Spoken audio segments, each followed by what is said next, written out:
नांदेड़ लोकसभा में सांसद चुने जाने पर नवनिर्वाचित सांसद रविंद्र चौहान का जिला कांग्रेस कमेटी की ओर से कांग्रेस कार्यालय में सार्वजनिक अभिनंदन किया गया। इस मौके पर बड़ी संख्या में कांग्रेस कार्यकर्ता और पदाधिकारी मौजूद रहे। रविंद्र चौहान ने प्रतिक्रिया दी कि वे आने वाले समय में कांग्रेस पार्टी को मजबूत करने के लिए सबके साथ मिलकर काम करेंगे।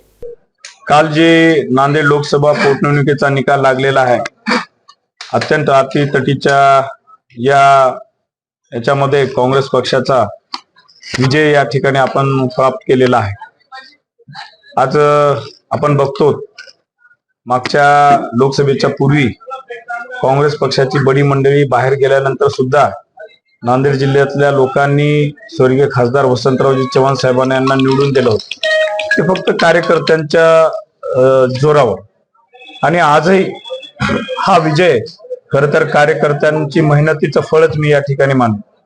आज नांदेड जिल्ह्यामध्ये येणाऱ्या काळामध्ये काँग्रेस पक्ष मजबूत करण्याच्या दृष्टीने जी काही पावले उचलता येईल, केंद्रीय नेते असतील, प्रदेशचे नेते असतील, त्यांच्या मार्गदर्शनाखाली जी नांदेडची आमची काँग्रेसची टीम आहे ती अनुभवी आहे, आणि त्या सर्व टीमला सोबत घेऊन येणाऱ्या काळामध्ये निश्चितच नांदेड जिल्ह्यामध्ये एक काँग्रेसला नवचैतन्य निर्माण करण्याचं काम आपल्या माध्यमातून या ठिकाणी होणार।